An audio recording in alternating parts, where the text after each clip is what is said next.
Cuando llegué a Troas para predicar el Evangelio de Cristo, aunque se me abrió puerta en el Señor, no tuve reposo en mi espíritu, por no haber hallado a mi hermano Tito. Así, despidiéndome de ellos, partí para Macedonia. Mas a Dios gracias, el cual nos lleva siempre en triunfo en Cristo Jesús, y por medio de nosotros manifiesta en todo lugar el olor de su conocimiento. Porque para Dios somos grato olor de Cristo en los que se salvan y en los que se pierden. A estos ciertamente olor de muerte para muerte, y a aquellos olor de vida para vida. Y para estas cosas, ¿quién es suficiente? Pues no somos como muchos que medran falsificando la palabra de Dios, sino que con sinceridad, como de parte de Dios y delante de Dios, hablamos en Cristo. Hace unas semanas leí un artículo, no lo leí completo, pero lo observé a poco y me pareció realmente una tontería, pero lo leo, me llamó la atención el título. Suelo leer ese tipo de artículos porque me gusta saber cómo piensan los que no piensan como nosotros. Son artículos que tienen que ver sobre cómo liderar, cómo ser exitoso en el mundo de los negocios, cómo ser exitoso en una empresa, etc. Pero lo guardé, el artículo, sobre todo porque me llamó la atención. Vieron cómo son los diarios electrónicos en internet, que la gente empieza a opinar abajo.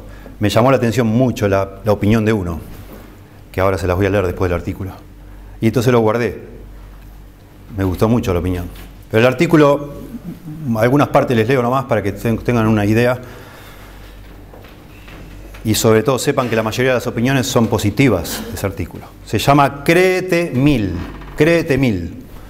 Herramientas de marketing personal para hacerte ver. Y entonces todo el artículo habla y usa palabras en inglés sobre cómo hacer para venderte a vos mismo a los demás, cómo promocionarte a vos mismo, cómo mostrarte a los demás y hacer de esa manera que te vaya bien en el mundo donde trabajás, donde vivís.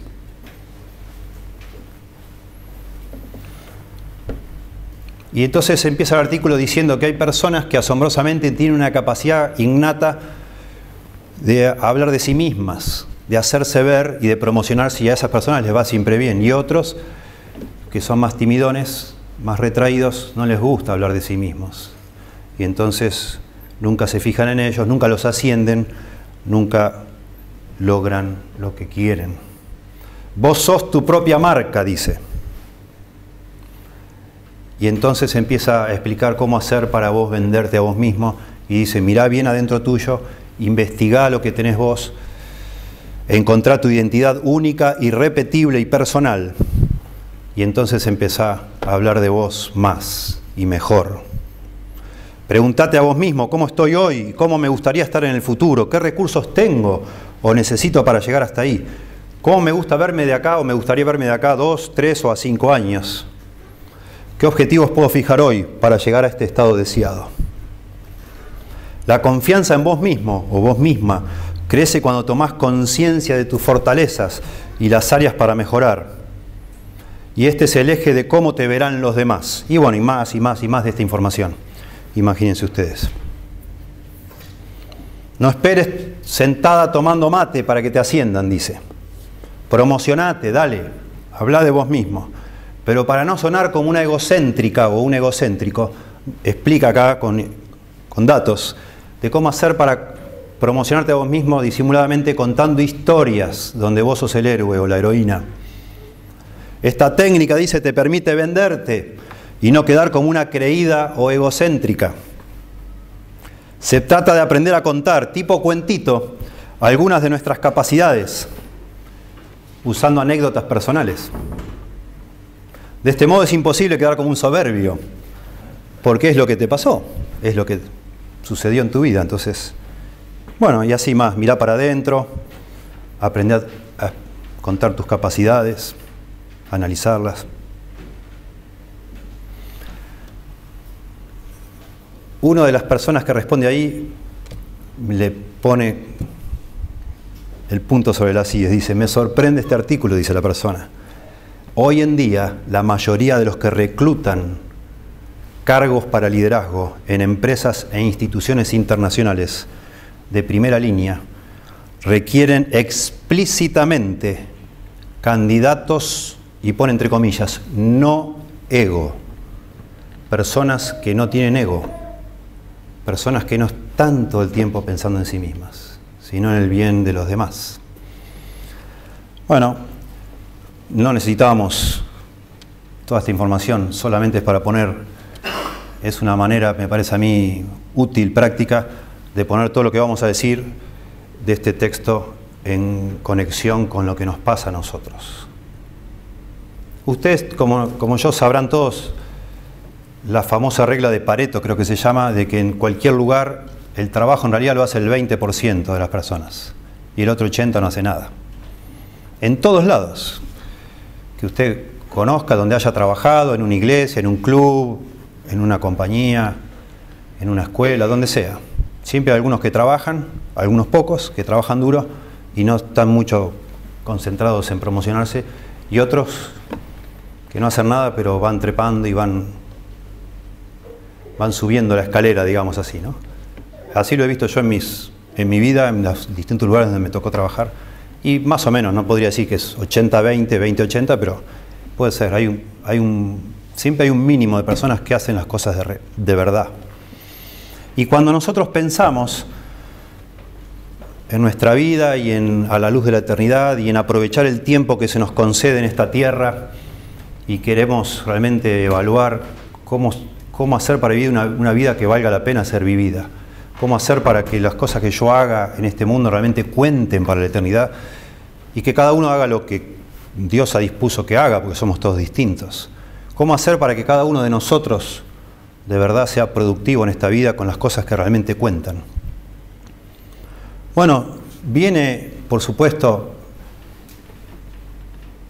en esta ecuación, viene el asunto del ego, viene el asunto de mis planes, mis propósitos, mis deseos, yo. Y yo dije acá hace unas semanas atrás, y creo que este texto lo va a mostrar de una manera asombrosa, que una vida que vale la pena vivirse nunca, jamás va a ser acerca de mí, de lo que yo quiero, de lo que a mí me gusta, de lo que yo siempre soñé, de mi plan, mi proyecto, mi gusto, mi sueño, mi deseo, mi meta, mi lugar, mi logro. Al final de cuentas, no importa todo eso. No importa demasiado. Por supuesto, mientras estamos acá mirando con la vista corta, parece que lo vale todo. Lo que yo quiero tener, me lo propuse y lo quiero lograr. Pero a la larga, a la luz de la eternidad, todo eso es cartón pintado. Todo. Una vida que vale la pena vivirse, sin dudas, para nosotros que creemos que esta no es la única vida que hay para vivir. Hay otra después de esta. Y que lo que se hace en esta vida tiene conexión con la otra. Demasiada conexión, más de lo que jamás imaginamos.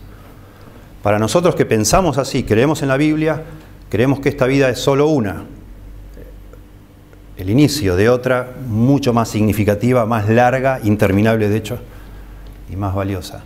Entonces, para nosotros, una vida que vale la pena vivirse necesariamente no tiene que ser acerca de mí, tiene que ser acerca de Dios. Se consume en un servicio a Dios, porque eso es lo que cuenta. Servir a Dios en esta vida, en esta primer vida que tenemos, es un privilegio inmenso que se nos da y que a la vez supera todas nuestras capacidades para hacerlo bien. Nos sobrepasa, es demasiado grande, pero es un privilegio enorme. Y si decimos que la vida que vale la pena vivirse es una vida que se vive en el servicio a Dios, realmente servir a Dios es sinónimo de vivir una vida valiosa. Y toda esta parte de 2 Corintios, Pablo nos habla de eso, de cómo es su servicio a Dios, porque los corintios estaban dudando de si Pablo estaba haciendo bien o estaba haciendo mal su servicio. Ellos pensaban que Dios no estaba bendiciendo lo que hacía Pablo. No les parecía realmente Pablo un hombre que se sabía vender a sí mismo. Parecía que todo le iba mal a Pablo. Y entonces Pablo, por lo visto, se ve en la necesidad y se excusa por hacerlo. Dice, discúlpenme la locura, pero voy a explicar un poco de mí mismo. Se ve en la necesidad de explicar por qué hace lo que hace. Y gracias a Dios por eso, esta porción de 2 Corintios es la porción de todo el Nuevo Testamento más personal, más íntima, de por qué Pablo hacía lo que hacía. Y nos ayuda a nosotros a aprender y a evaluar por qué hacemos lo que hacemos. Y si vale la pena hacer lo que estamos haciendo. Comparando de alguna manera con el criterio que tenía Pablo, con el estándar que tenía Pablo.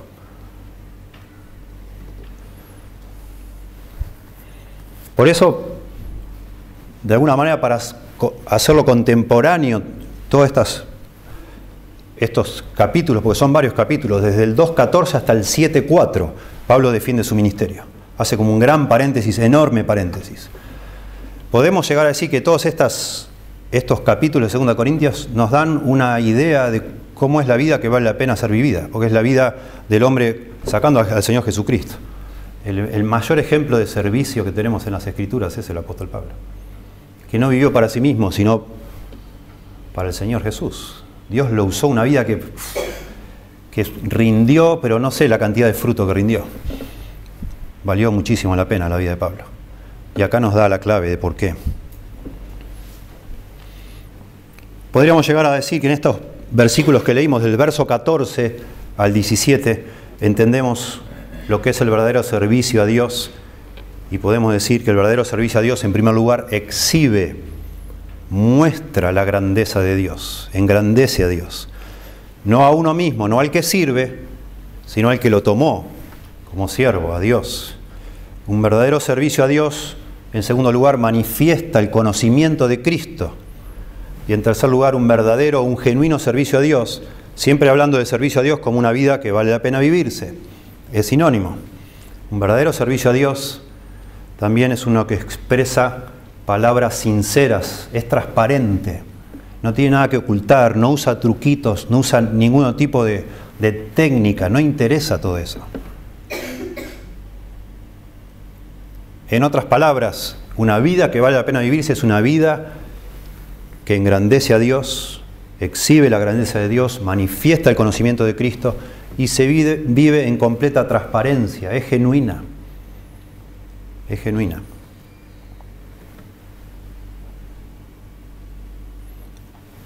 Verso 14 dice, mas a Dios gracias, el cual nos lleva siempre en triunfo en Cristo Jesús.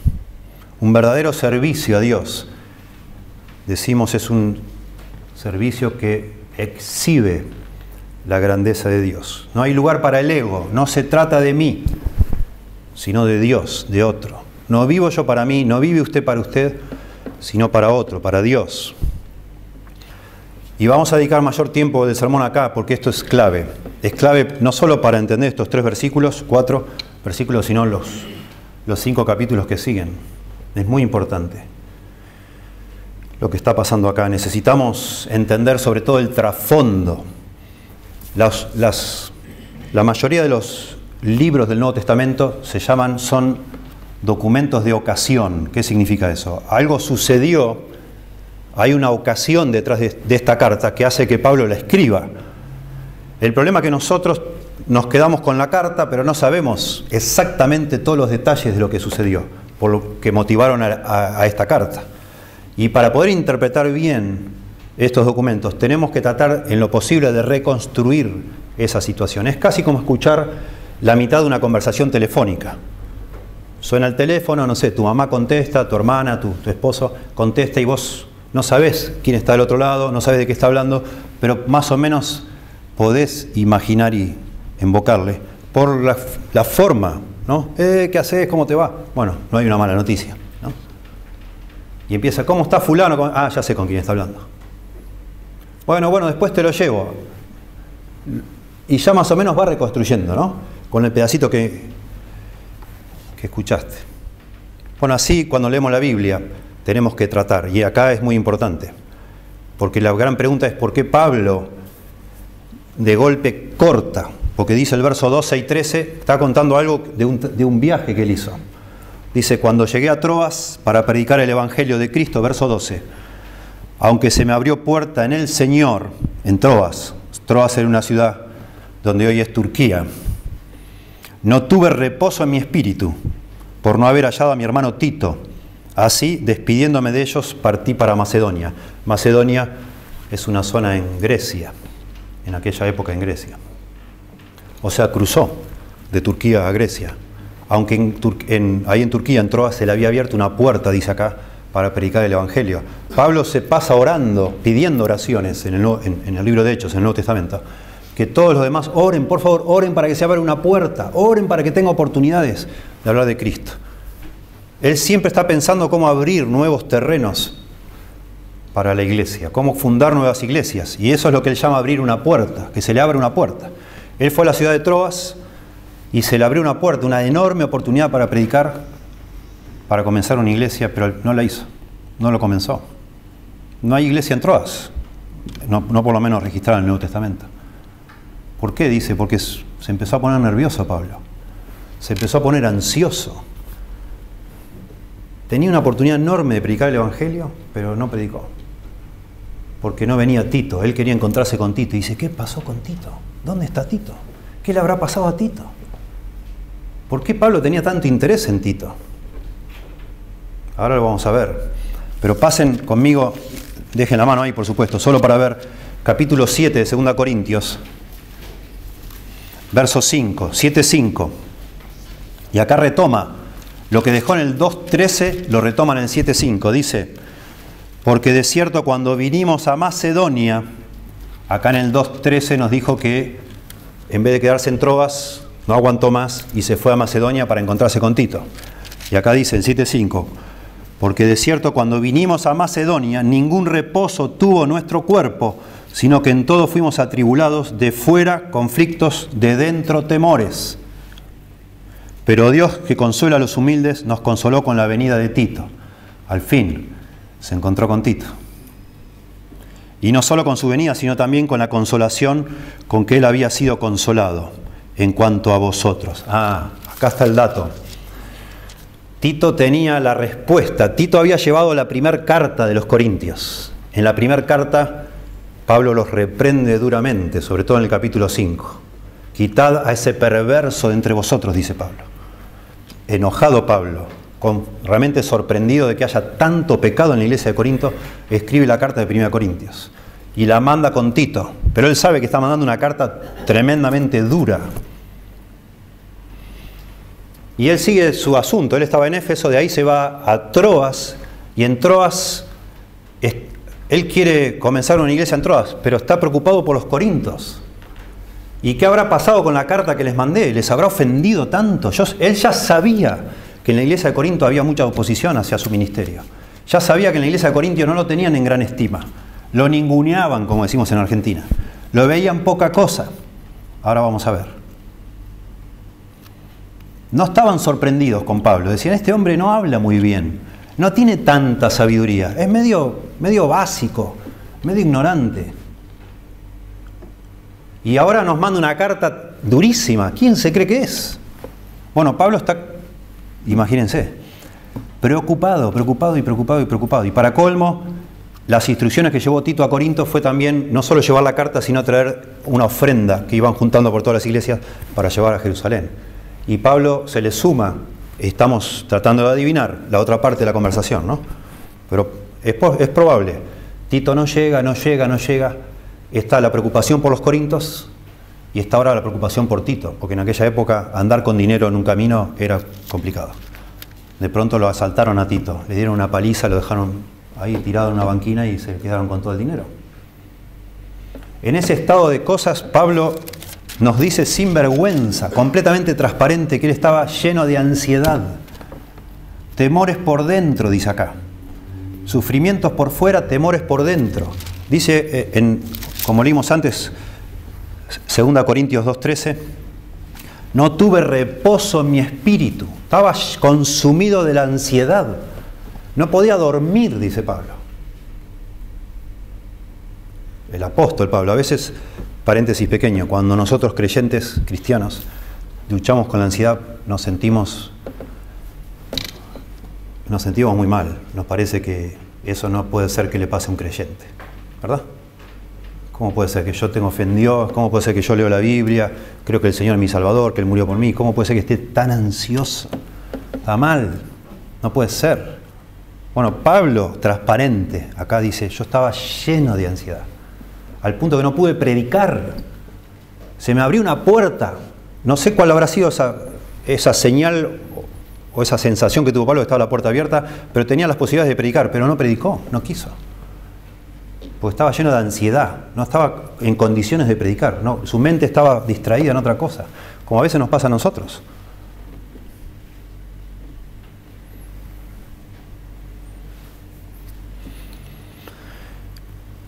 Interesante, muy interesante.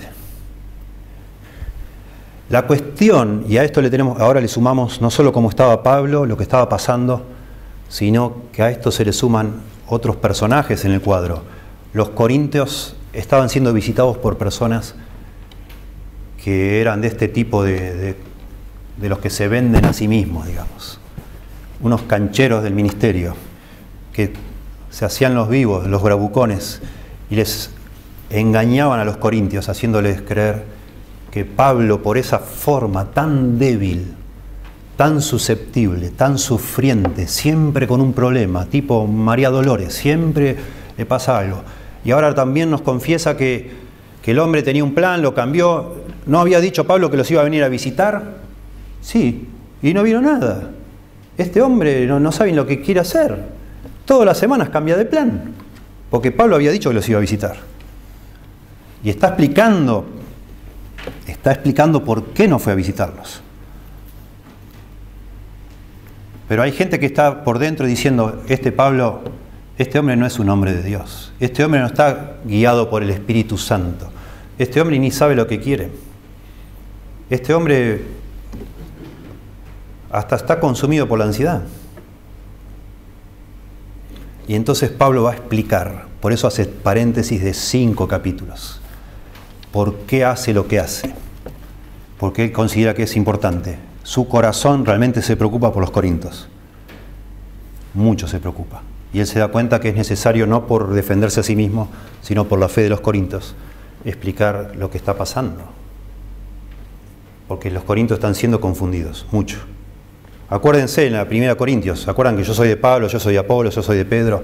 ¿Se acuerdan? Pablo diciendo, cuando fui a vosotros, yo me propuse no saber nada. Yo sé un montón de cosas, pero me propuse no saber nada, para que la fe de ustedes no esté fundada en la sabiduría de los hombres, sino en el poder de Dios.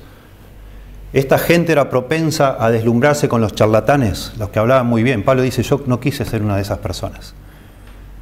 Yo tampoco quise bautizar a nadie, les dice en 1 Corintios. No lo quise hacer. Me doy cuenta, ustedes son, humanamente hablando, son como muy competitivos entre ustedes. Siempre están mirando cosas superficiales, externas. Yo no soy así, dice Pablo. En la primera carta a los Corintios. Y ahora empieza la defensa de él, y el verso 14, en la estructura de la carta empieza acá una sección notable, dice, más gracias a Dios. Y es rarísimo que empiece diciendo más a Dios gracias. Esa es la forma de empezar una carta. Las cartas de Pablo empiezan diciendo gracias a Dios por tal y tal cosa y larga.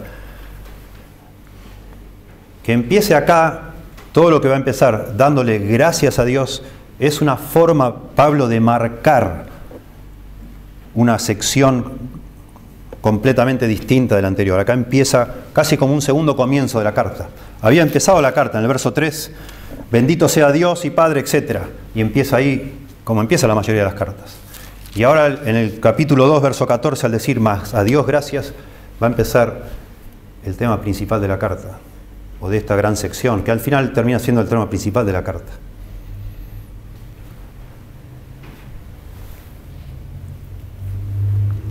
Y al dar gracias a Dios, porque él se va a empezar a defender, pero empieza su defensa diciendo gracias a Dios, transforma de alguna manera lo que para ellos parecía un fracaso, el que Pablo será tan cambiante, el que no cumpla con su palabra, el que al final nos dijo que venía, no venía nada, ¿qué está pasando? Y él empieza diciendo gracias a Dios por lo que está pasando. Al hacerlo así, entonces transforma lo que había sido motivo de crítica en su defensa, dando a entender que lo que sucede es lo mejor que podía suceder. Gracias a Dios por eso. Dios es soberano y yo sirvo a Dios. Y dice más: a Dios gracias, el cual nos lleva siempre en triunfo en Cristo Jesús. ¿De qué está hablando acá Pablo? A primera vista leemos nosotros este texto y parece que está diciendo que a nosotros los creyentes, porque Dios está con nosotros, todo lo que hacemos al final de cuentas nos sale bien o es victorioso. Y así uno puede buscar, así lo han interpretado muchos escritores, sobre todo en la antigüedad. Uno que leí hace poco, cuenta una anécdota para explicar este texto. Dice: un amigo mío se fue detrás de la cortina de hierro, antes de que cayera la cortina de hierro, a encontrarse con un editor que iba a publicar un libro cristiano, y estaba en el lugar donde se iba a encontrar y nunca apareció esta persona. Y este había viajado para llevar ahí a Rusia. Y al final una serie de eventos fortuitos hizo que él conociera a alguien que justo era editor y le publicaron su libro. Y entonces esta persona enseguida pensó en este texto: gracias a Dios que siempre nos lleva en triunfo.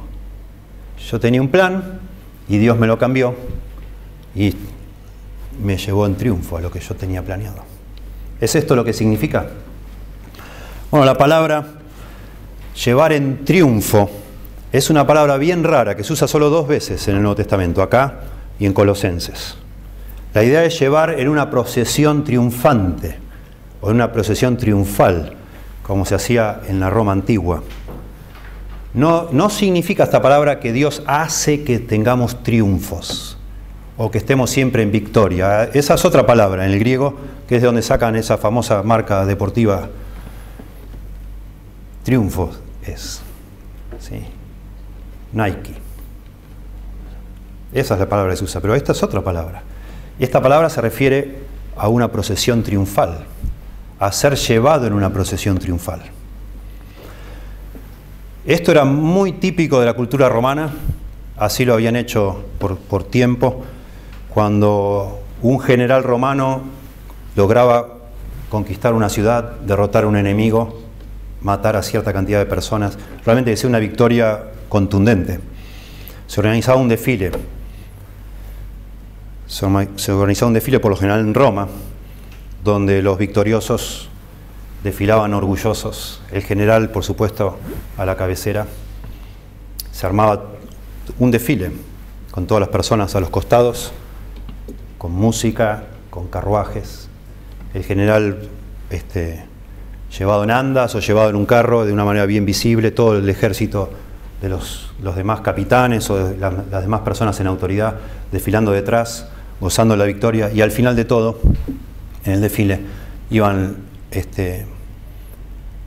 el motín, a veces para mostrar. De pronto se habían agarrado estatuas o cosas valiosas, las mostraban, y la gente, obviamente todo eso exacerbaba a la multitud, como diciendo: wow, mirá eso, tremendo, mirá lo que lograron traer. Imagínense hoy en día si pasara algo así y aparecen desfilando en un camión, muestran la Estatua de la Libertad, como que es el símbolo de otro país poderoso, decir: mirá vos, le logramos sacar la Estatua de la Libertad a esta gente. Tremendo. Estos son unos salames, no sé, nosotros somos más poderosos. Todas cosas simbólicas, así se hacía el desfile. Y en algún momento, en la procesión, iban encadenados todos los esclavos, los que habían sobrevivido.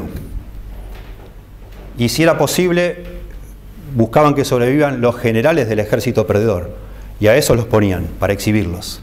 Y la gente obviamente los abuchaba. El tema era ridiculizar a esas personas, pero sobre todo el objetivo principal del desfile era exacerbar la gloria, el poder del ganador, utilizando todos esos recursos. Un desfile lujoso que se organizaba en Roma para celebrar las grandes victorias en importantes campañas militares. Eran acontecimientos cívicos, culturales muy importantes. Todo el Imperio Romano conocía de lo que eran estos desfiles. Sabemos por la historia, está lleno de arcos, los arcos de triunfo. El que está ahí cerca del Coliseo, el arco de triunfo cerca del Coliseo, tiene todo grabado, ustedes lo pueden buscar en internet y ven los grabados, es en honor a Tito, al general Tito, que en el año 70 después de Cristo fue con el ejército romano y destruyó Jerusalén. Y aplastó y quemó las murallas de Jerusalén y el templo y todo. Y en el arco del triunfo ese, al lado del Coliseo, usted puede ver a todos los judíos zaparrastrosos, todos rotos, llevando ese candelero famoso que ellos usan y el motín de guerra. Y eso es lo que celebraban. Y en Francia está el Arco de Triunfo, este famoso en París, eso celebra una victoria de Napoleón, pero siguiendo la misma costumbre. Mostrando en los grabados, mostrando en las monedas, en edificios, en pinturas, mostrando ese tipo de procesiones. Aún todas estas procesiones triunfales han quedado registradas al menos en 350 obras literarias de los romanos, que nos explican y utilizan esta palabra notablemente. Acá en la Biblia solo 2 veces, en la literatura escrita en griego de la antigüedad se usa mucho, siempre para hablar de este tipo de desfiles.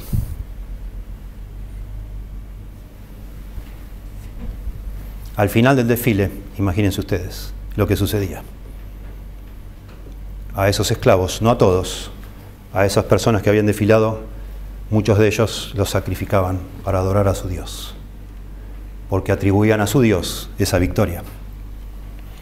En el Coliseo a veces terminaban, y muchos de esos esclavos eran parte del show, donde las bestias se los comían.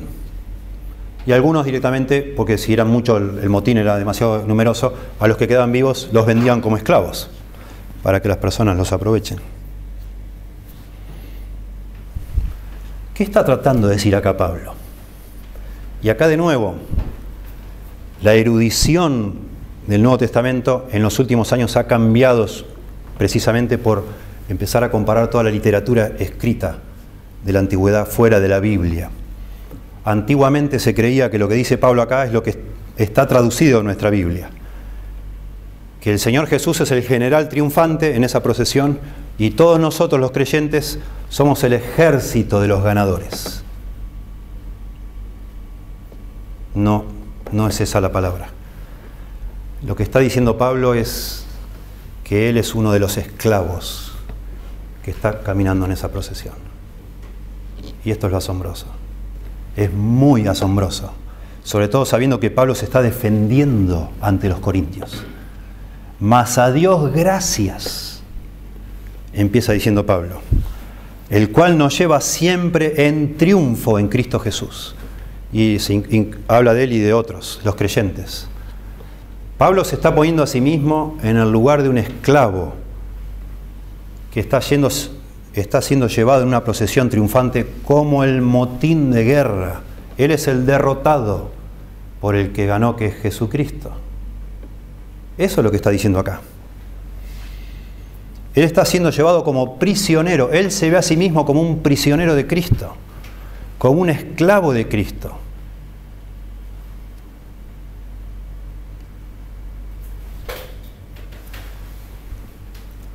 Él es el objeto directo del verbo, no el sujeto.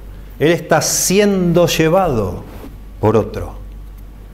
Él no está tomando la iniciativa, él no es el que decide ir. Dios lo está llevando en esa procesión.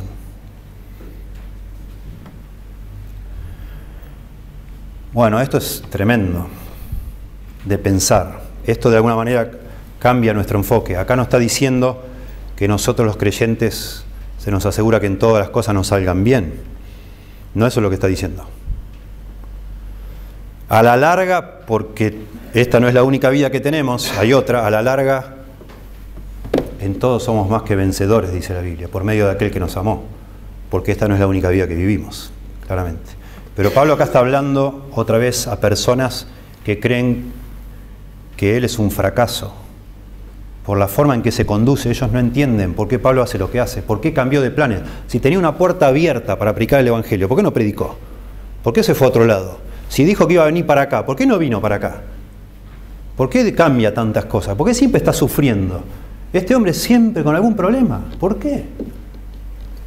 ¿Por qué él no hace lo que quiere?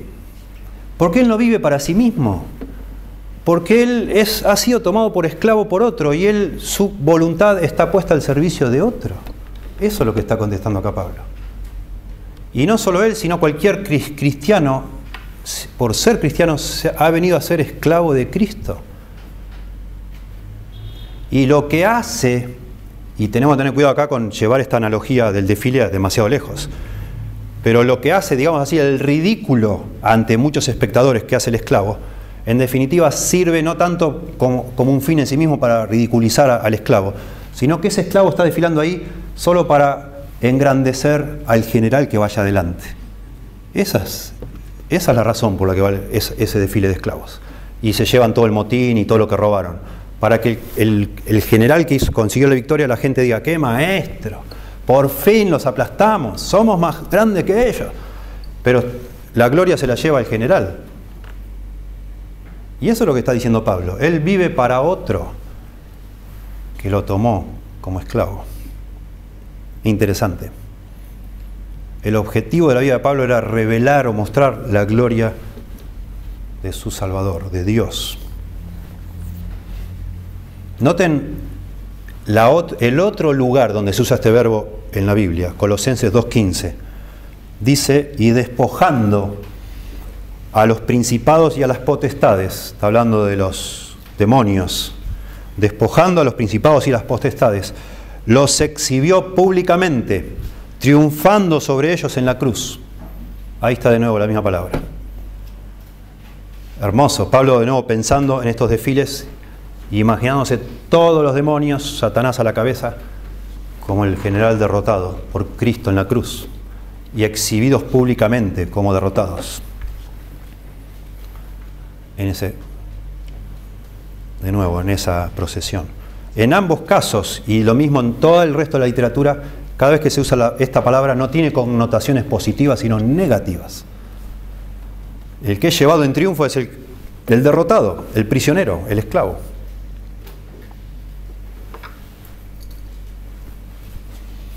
Pensemos, esto tiene mucho que ver con todo lo que dice Pablo en 1 como en 2 Corintios y en el resto de las cartas. Pablo se veía a sí mismo como un esclavo. Todo el tiempo lo dice. Salvo que lo que pasa en nuestras traducciones, la palabra doulos, que es esclavo, se traduce siervo, más suave, sobre todo porque hay gente muy susceptible. Después, sobre todo, de lo que ha sucedido con la esclavitud de los africanos llevados a prepo para servir en las plantaciones de algodón y de tabaco al comienzo de Estados Unidos. Entonces la palabra esclavo para algunas personas les produce como un choque, una sensibilidad. Entonces la suavizan. Pero la verdad, acá claramente Pablo cuando dice siervo de Cristo, téngannos los hombres como siervos. Está hablando de esclavo, de un esclavo, alguien que no tiene voluntad propia. Eso es lo que dice Pablo. Y cuando le agregamos a ese cuadro, allá todo el relato de hechos que Pablo iba respirando amenazas y muerte. Y Jesucristo se le aparece y le dice: Saulo, Saulo, ¿por qué me persigues? Y lo derriba del caballo y Pablo se convierte. Y eso ha marcado la vida de Pablo para siempre. Y él se ve como alguien al que el Señor Jesucristo lo conquistó. Y a partir de ahí, junto con su salvación, también leemos, fue su llamado al ministerio.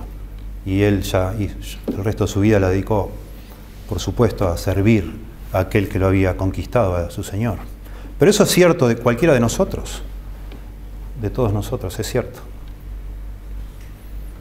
Una metáfora bastante desagradable, bastante fea, si se quiere, de lo que es la vida de un apóstol, pero es lo que Pablo se veía a sí mismo. ¿Por qué usar esa metáfora acá? Bueno, de alguna manera Pablo, a la vez que se defiende, está acusando a estas personas que se están vendiendo a sí mismas, promoviendo a sí mismas, mientras Pablo no está. Estos que se hacen los grandes líderes, y entre nosotros hay personas así, y siempre los hubo, que engañan a las personas ingenuas, que se presentan como grandes hombres, como personas que tienen un halo especial, no sé, un aura, parece que Dios los ha tocado con una varita mágica y tienen cierto poder, o qué sé yo, que están como por encima del resto de los humanos. Pablo dice, no es así, no existe esas personas. Nosotros los apóstoles somos, nada somos nosotros. Nada. Tal es así que Pablo se burla de una manera muy irónica. A ellos les llama los superapóstoles. Entre comillas, es una ironía. Estos que se presentan como grandes señores, como gente segura en sí misma, estos que se venden a sí mismos, son los grandes apóstoles. Los verdaderos son esclavos, esclavos de Cristo. Leímos recién en 1 Corintios 4, piensen que está hablando al mismo grupo de personas, por la misma razón, porque ellos no les cabía este cuadro. 1 Corintios 4:8, ya estáis saciados. Es irónico acá Pablo, es muy irónico. Ya estáis saciados, ya estáis ricos, sin nosotros reináis. Esto es todo lo contrario. Nosotros en Argentina sabemos bien hablar así. Qué maestro, ¿eh? Estás diciendo lo contrario. Sí, qué maestro. Estás diciendo sos un salame, pero le decís maestro. Acá está diciendo Pablo eso. Ya estáis saciados, ya estáis ricos. Si nosotros reináis. Y ojalá reinases, para que nosotros reinásemos también juntamente con vosotros. Porque según pienso, Dios nos ha exhibido a nosotros, los apóstoles, como postreros, como sentenciados a muerte. No está usando la palabra de la procesión triunfal, pero sí está usando el mismo cuadro, la misma analogía. Ustedes se las dan de grandes señores, corintios, ustedes están reinando, se las dan de maestros. Qué curioso, nosotros los apóstoles somos los postreros. Ustedes son los primeros, los más importantes, nosotros somos los esclavos de todos. Dios nos ha exhibido como postreros. En la procesión, los que van atrás de todo, los esclavos. Como sentenciados a muerte, pero pues hemos llegado a ser espectáculo al mundo, a los ángeles y a los hombres. Y de nuevo, el cuadro es una calle, una avenida, donde está todo el mundo riéndose, burlándose de los que van último en la fila. Así se ve Pablo a sí mismo. Tremendo. Nosotros somos insensatos por amor de Cristo, mas vosotros prudentes. Irónico, todo irónico. Nosotros débiles, mas vosotros fuertes. Vosotros son honorables, mas nosotros despreciados. Hasta esta hora padecemos hambre, tenemos sed, estamos desnudos, somos abofeteados y no tenemos morada fija. Nos fatigamos trabajando con nuestras propias manos, nos maldicen y bendecimos, padecemos persecución y la soportamos, nos difaman y rogamos. Hemos venido a ser hasta ahora como la escoria del mundo, el desecho de todos, dice Pablo.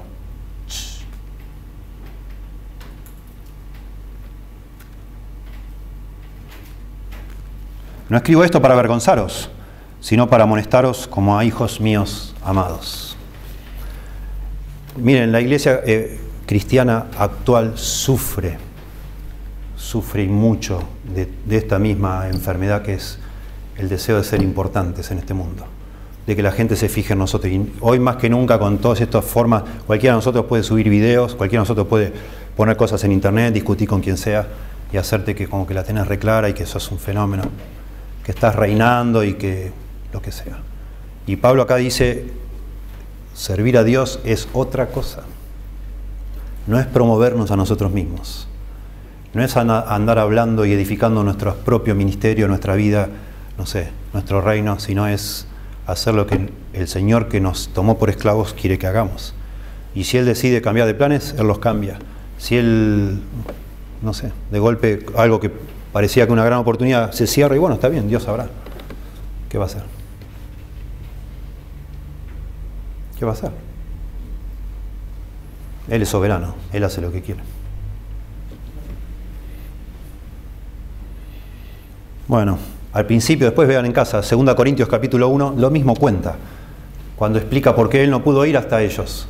Ahí se defiende al principio de 2 Corintios, se defiende, trata de defenderse, decir, no pude ir a ustedes, como les había prometido. Estuvimos casi a punto de morir, no una, sino varias veces.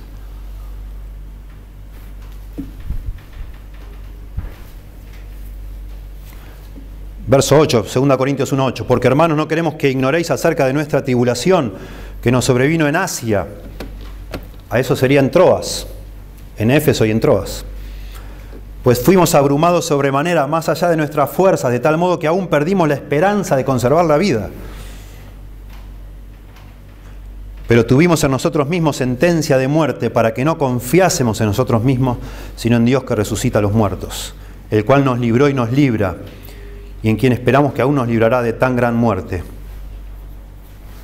Bueno. Impresionante de pensar. Miren, si alguno de nosotros, no es el caso, gracias a Dios, Dios sabe, pero si alguno de nosotros, de los líderes entre nosotros que conocemos, sea en esta iglesia o de otras iglesias con las que tenemos relación, si lo viéramos siempre sufriendo, siempre pasando dificultades y que todo le sale mal y que todo, en el contexto en el que vivimos hoy, estaríamos, algunos de nosotros, con nuestra mente mundana, estaríamos pensando, qué raro, che, todo le sale mal a esta persona. Dios no le bendice nada. ¿Qué pasa? Porque no somos muy diferentes a los corintios. Y viceversa, a la persona le va bien, prospera, parece, no sé, cada vez tiene un auto más grande, más lindo y todo le va bien, parece, ¡guau! ¡Qué hombre de Dios!, ¿no? ¿Cómo lo bendice el Señor?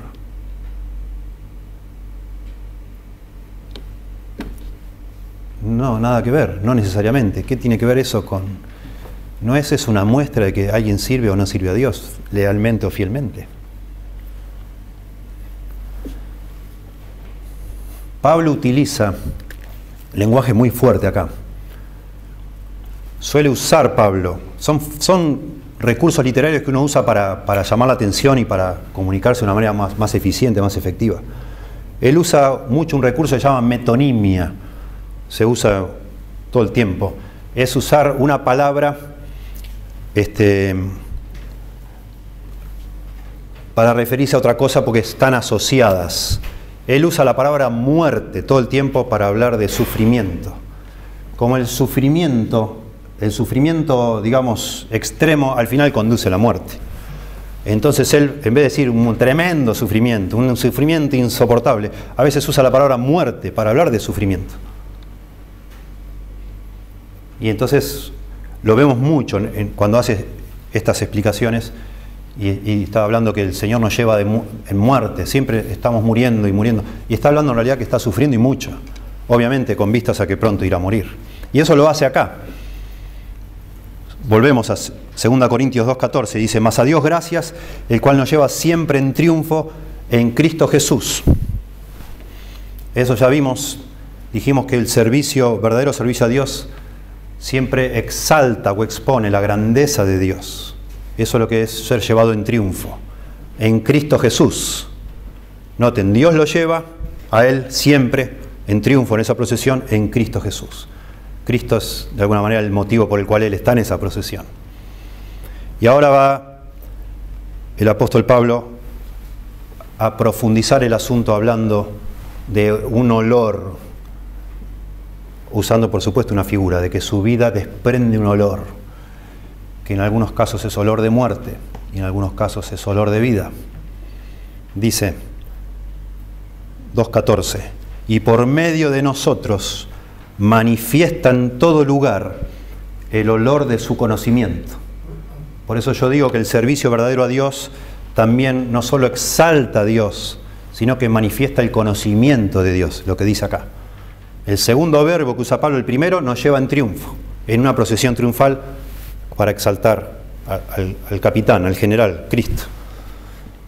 En segundo lugar, por medio nuestro, dice Pablo, manifiesta el conocimiento de Cristo. Pero para usar la idea de conocimiento, dice del olor, dice. Por medio de nosotros manifiesta en todo lugar el olor de su conocimiento. Y acá de nuevo, algunos se quedan con la idea del desfile. Parece que en los desfiles, para agregarle, bueno, no había en aquella época, no había luces de colores, todas esas cosas que tenemos hoy no había. No creo que había fuegos artificiales en aquella época. Los chinos, no sé cuándo, pero No los tenían ellos. Bueno, según parece, perfumaban y mucho ahí esos desfiles. Y eso es lo que algunos autores ponen acá para hacernos entender qué es lo que está diciendo Pablo. Y sobre todo contrastando que al final del desfile, cuando sacrificaban a los esclavos, eso también produce olor. Un sacrificio humano, imagínense. Sin embargo, lo más probable, otra vez, los que hacen esto de hablar del desfile, son los que interpretan el triunfo como algo positivo, que Dios nos lleva en triunfo. Y entonces van el desfile lleno también de fragancias y todo pomposo. Cuando entendemos en forma negativa la metáfora del desfile, que está hablando de la esclavitud de Pablo como un prisionero, entonces lo del olor, lo más normal sería pensar en el olor de un sacrificio como los que se hacían en el Antiguo Testamento. Lo que está diciendo Pablo acá es que nosotros los cristianos, por haber muerto a nuestra voluntad, a nuestros deseos, a nuestros planes, a todo yo, hemos muerto. De alguna manera nosotros somos como un sacrificio vivo que anda por todos lados. Y un sacrificio produce olor. Y eso habla del Antiguo Testamento, mucho habla. Del olor de los sacrificios. Y lo que dice el Antiguo Testamento, que ese olor para Dios es grato. El olor de los sacrificios. Cuando se hacía como Dios quería. Era un olor agradable, grato para Dios. Y dice acá, piensen conmigo, dice, por medio de nosotros Dios manifiesta en todo lugar el olor de su conocimiento. Y noten cómo continúa. Porque para Dios somos grato olor de Cristo. Presta atención. El que huele ese olor es Dios en esta primera frase. Para Dios somos nosotros los cristianos grato olor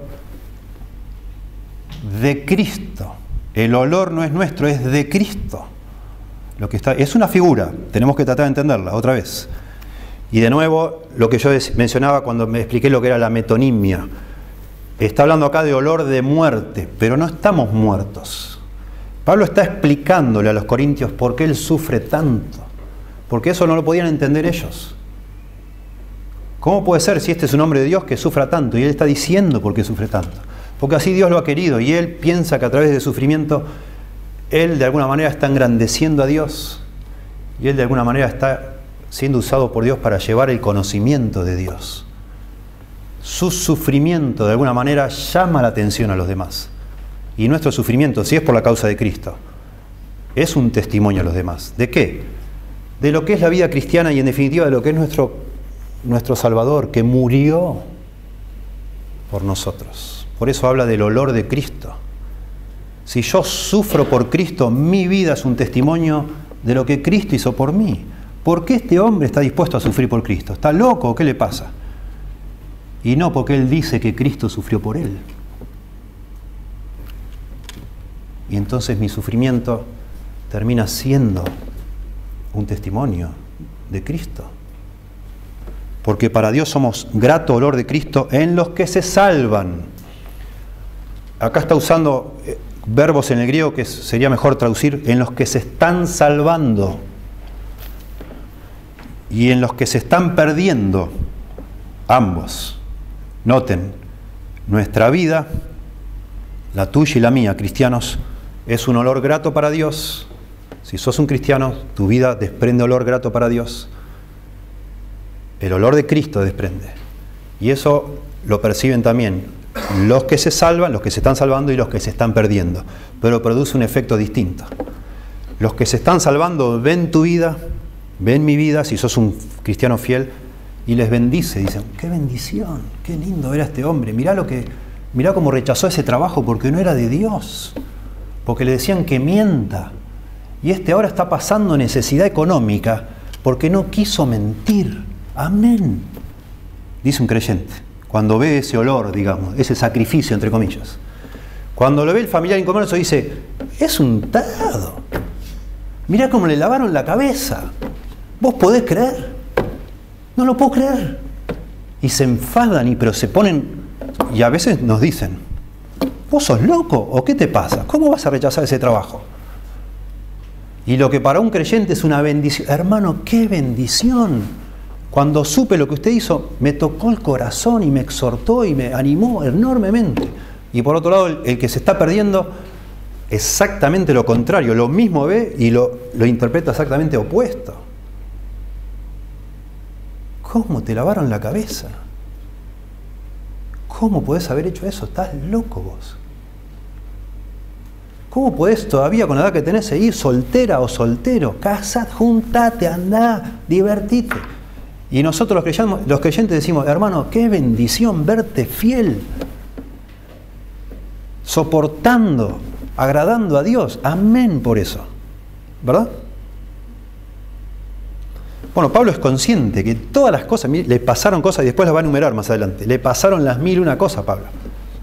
Y Pablo dice, no sé por qué. Dios sabrá por qué.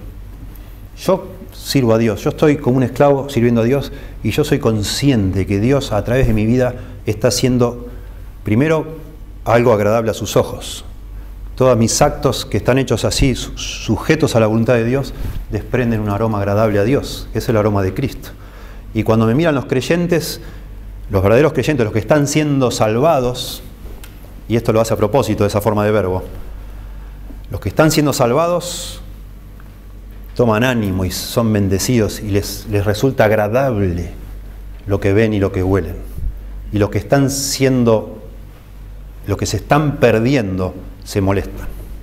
Y esto es intencional el verbo, porque, ojo, hoy puede suceder que alguno de tus familiares, alguno de los míos o de mis conocidos, se esté burlando, se esté escandalizando por lo que vos haces, y mañana puede ser uno de los creyentes. Por eso usa el tiempo los que se están salvando y los que se están perdiendo. En el momento cuando yo estuve en algún momento del otro bando, y yo me burlaba, neciamente yo me llegué a burlar de creyentes, como personas completamente incomprensibles para mí, ridículas, absurdas. Y ahora soy yo uno de ellos. Pablo era uno de ellos. Los mandaba a matar. Y él sabe bien. ¿Y qué sabía él? Que algún día iba a ser uno de los que iba a estar dispuesto a morir por la misma causa, ¿no? Lo cierto es que nuestra vida, por ahora, sirve como un papel de pH. ¿Conocen el papel pH? Química. Para poner un pedacito de papel en algo, si es ácido, se pone de un color rojo. Si es básico o lo contrario, se pone azul. Nuestra vida, de alguna manera, la vida de un creyente fiel sirve para revelar si otra persona que dice ser creyente o es o no es creyente. Eso es lo que era la vida de Pablo y la vida de cada creyente. ¿Sí? Hay personas que, como decimos nosotros, son comesantos, ¿no? Se la pasan, ¡ay, Dios, Dios, Dios, Dios! Pero se encuentran con un verdadero creyente y no saben ni ellos ni por qué, pero les irrita y mucho. Bueno, eso revela que no son, verdaderamente no son creyentes, aunque dicen que lo son, no lo son. No lo son. Eso dice en Filipenses. Por favor, busquen Filipenses junto conmigo. Filipenses capítulo 1.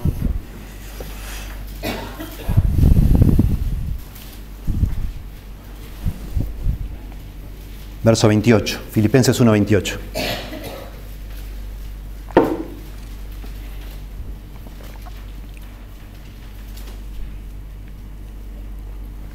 Dice, y en nada intimidados por los que se oponen, que para ellos ciertamente es indicio de perdición, mas para vosotros de salvación, y esto es de Dios, porque a vosotros os es concedido, a causa de Cristo, no solo que creáis en Él, sino también que padezcáis por Él. Se nos asegura acá como una garantía, como una promesa, que a los creyentes se nos concede sufrir, padecer por Cristo. Es una constante de un creyente, que va a padecer. En ese sentido Pablo habla del olor,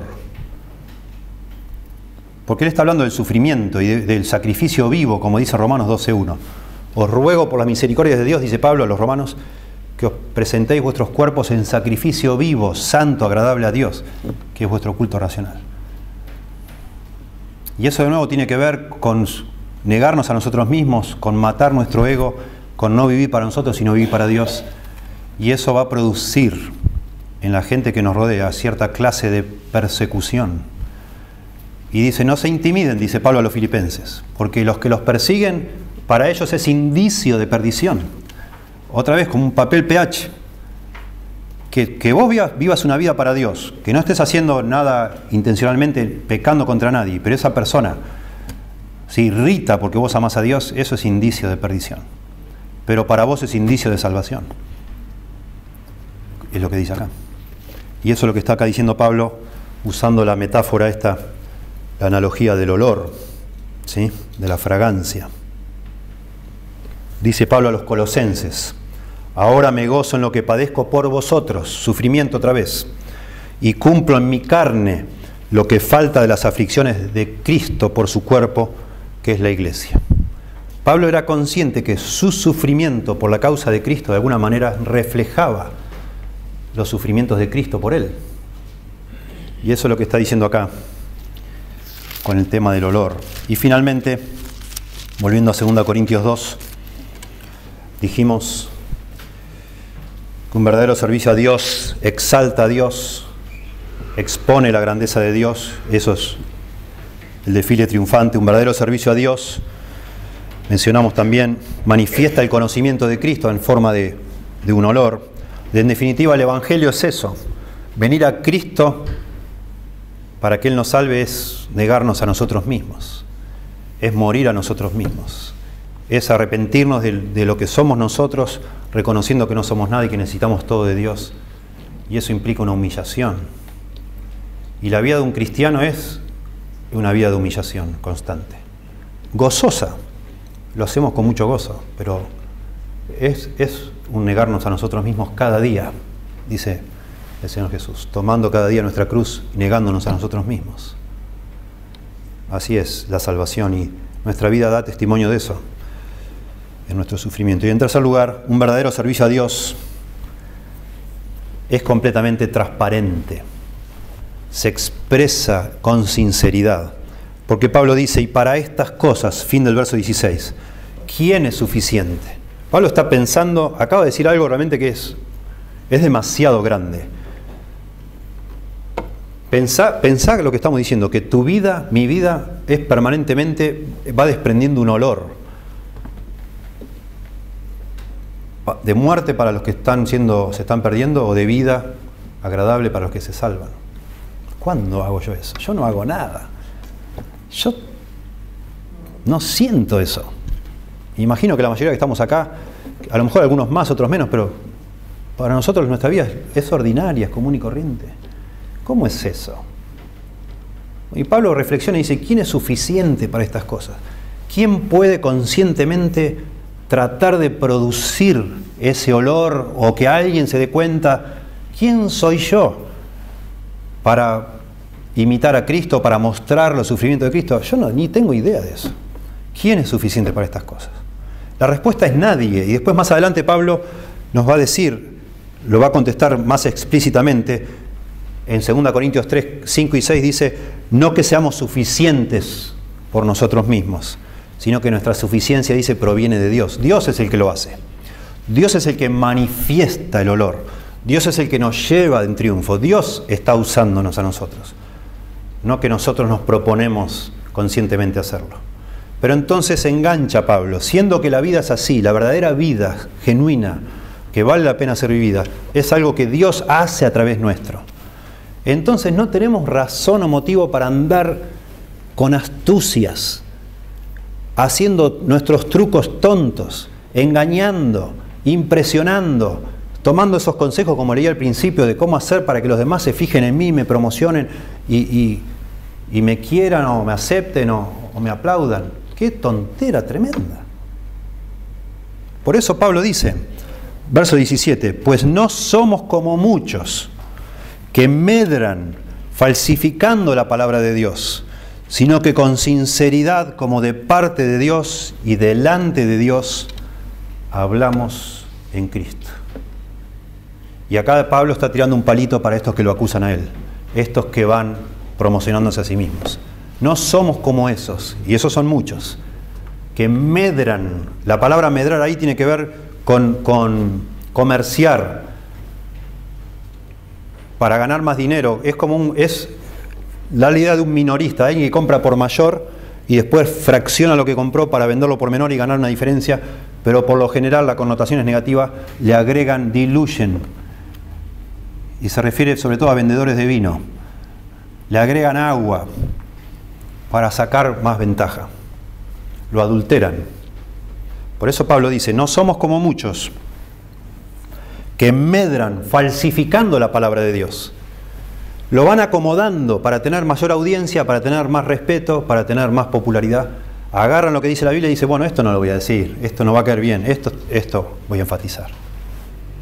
Somos campeones, Dios nos ama, Dios está dispuesto a hacer cualquier cosa por nosotros y lo que sea, que Dios le va a prosperar. Yo le doy una palabra de parte de Dios. Dios, todo lo que usted haga le va a salir bien. Y tonteras, tonteras y tonteras y tonteras.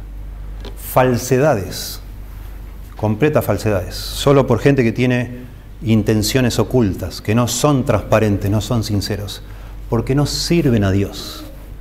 Están edificando su propio reino, están armando su propio plan, no viven para Dios. No viven para Dios.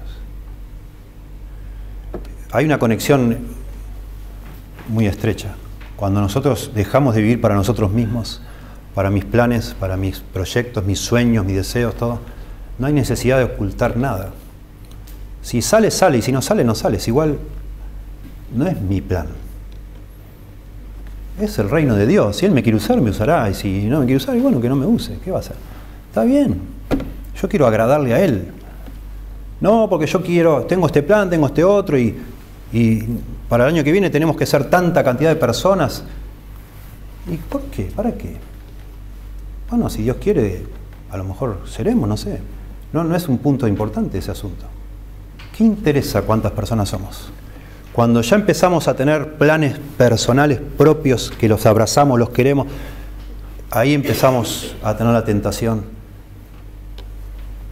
de ya no ser sinceros, de manipular, de presionar, de usar a las personas para lograr lo que quién sabe de dónde sacamos que nosotros creemos que Dios quiere que hagamos. No, es lo que nosotros queremos hacer. Quizás motivado por el afán del dinero, es lo que muchas veces se habla acá, o sencillamente por la vanagloria, decir, mírala, todos los que tengo acá, toda la gente que tengo.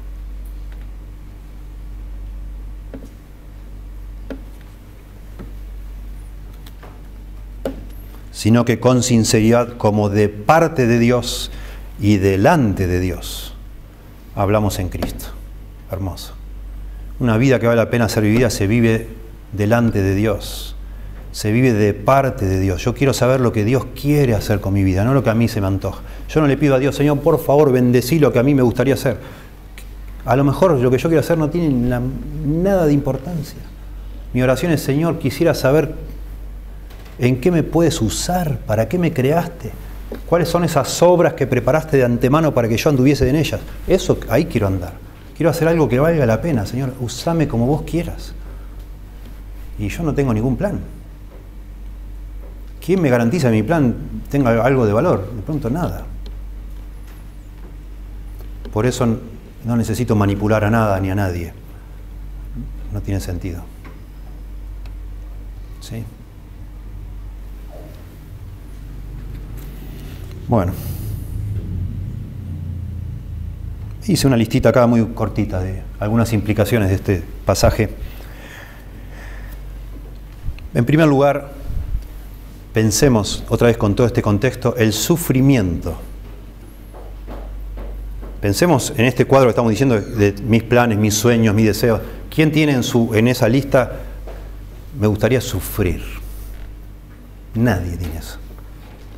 Ninguno de nosotros jamás, de los jamases, cuando está elaborando su plan para hacer un éxito en la vida, a ninguno de nosotros se nos ocurre poner el sufrimiento ahí adentro. Bueno, vemos al hombre quizá más exitoso de los apóstoles, el que sabemos que tuvo más éxito humanamente hablando. Pablo fue un hombre que sufrió desde el principio al fin. Y entonces una implicación de este pasaje es que El sufrimiento puede ser un vehículo para magnificar a Dios y hacer conocer el Evangelio verdadero a otros. Y eso inmediatamente nos hace pensar que a lo mejor en alguno de nosotros Dios determine que suframos. Y deberíamos pensarlo. No existe eso de que Dios le quiere prosperar, Dios le quiere bendecir, Dios quiere que todo le salga bien. Eso es mentira.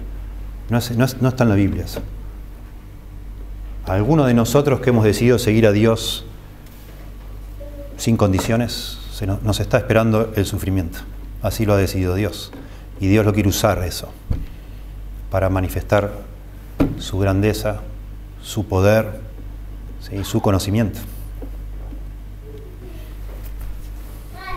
El verdadero ministerio, en segunda implicación, que la venimos machacando del principio, no es acerca de nosotros, no tiene nada que ver con tener éxito, no es lograr lo que nos hemos propuesto, sino simplemente es engrandecer a Dios y nada más que eso. Y Dios sabe cómo hacerlo, ¿sí? Y entonces todo el tiempo, yo digo, debemos mantenernos abiertos a que nuestros planes los cambie Dios. Y bueno, está bien. Hacemos planes, pero no tan rígidos. Digamos, Dios de pronto tiene algún plan mejor que el mío. Y ahí me adapto, y ahí lo sigo. El ministerio, tercera implicación, el ministerio cristiano, el servicio dentro de una iglesia, no es acerca de técnicas, no es acerca de tecnología, es acerca de servir como esclavos. Eso es el ministerio. Es morir a nuestra voluntad y vivir para la voluntad de nuestro amo. Eso es el ministerio del que nos salvó. Cuarta implicación, la iglesia no es un supermercado. No es. Y nosotros no somos consumidores, que venimos acá a agarrar lo que nos gusta. Y si no nos gusta, nos vamos a otra, a ver si es mejor en otro lado. Y así vamos paseando de iglesia en iglesia, a veces encontramos algo que nos toque el corazón y nos emocione un poquito y nos haga cosquillita y nos sintamos bien. Eso no es una iglesia. Es una caricatura eso de la iglesia. La iglesia exactamente igual, existe para magnificar a Dios, para hacer conocer a Cristo. Nosotros venimos a Cristo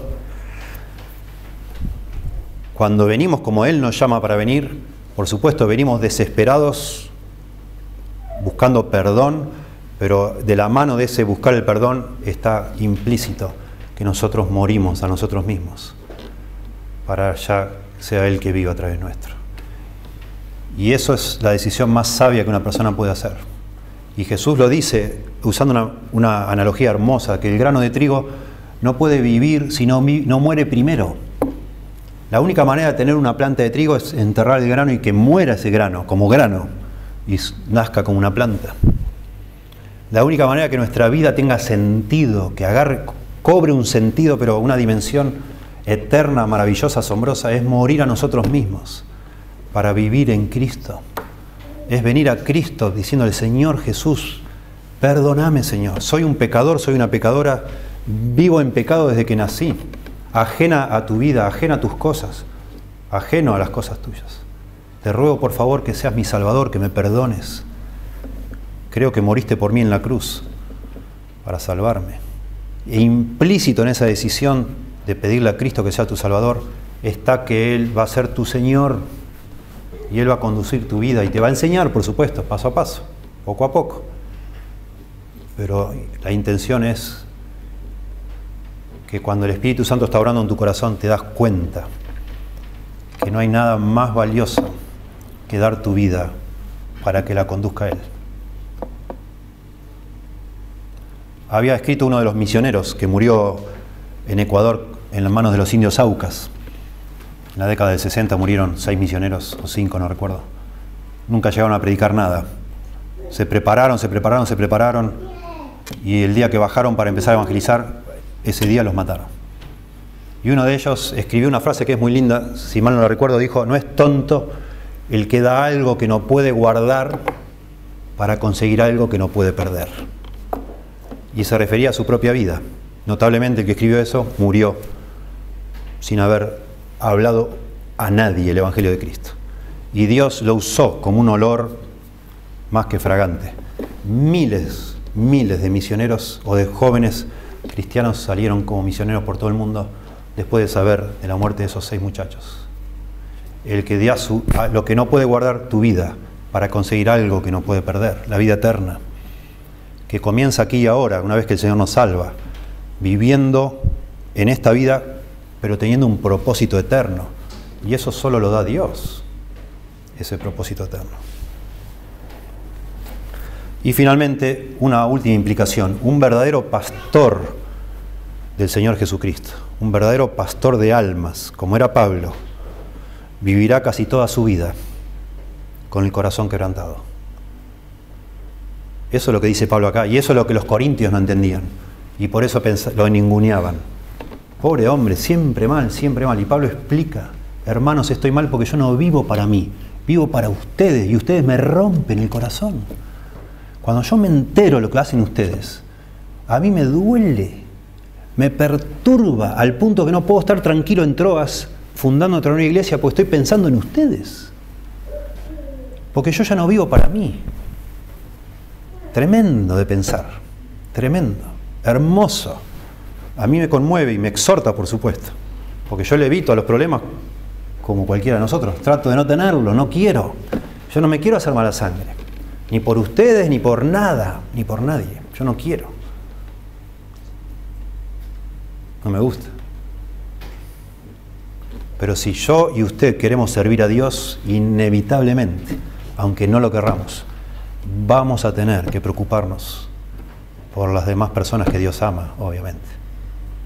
Y eso te va a producir un quebranto en tu vida. Y eso es de Dios. Y está bien que así sea.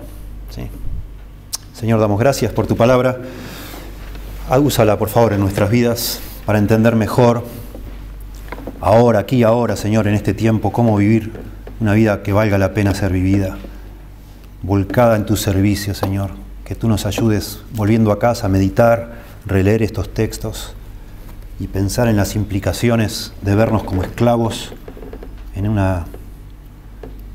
un desfile triunfante, pero donde el que triunfa eres tú, no nosotros, Señor. Y nosotros aún en el fondo de nuestro corazón llenos de gozo, porque tú eres el que triunfa y no nosotros. Complacidos, satisfechos, sabiendo que es digno que nuestra vida se consuma en que tú seas más grande, más visible, más hermoso a la vista de otros que lo que eres ahora, Señor. Y nosotros pasemos desapercibidos o incluso burlados, escarnecidos, no importa, Señor. Sabiendo con certeza que hay otra vida, y en esa otra vida tú serás quien consuele nuestro corazón, quien nos colme de bendiciones. Y mientras tanto estemos en este cuerpo, estemos también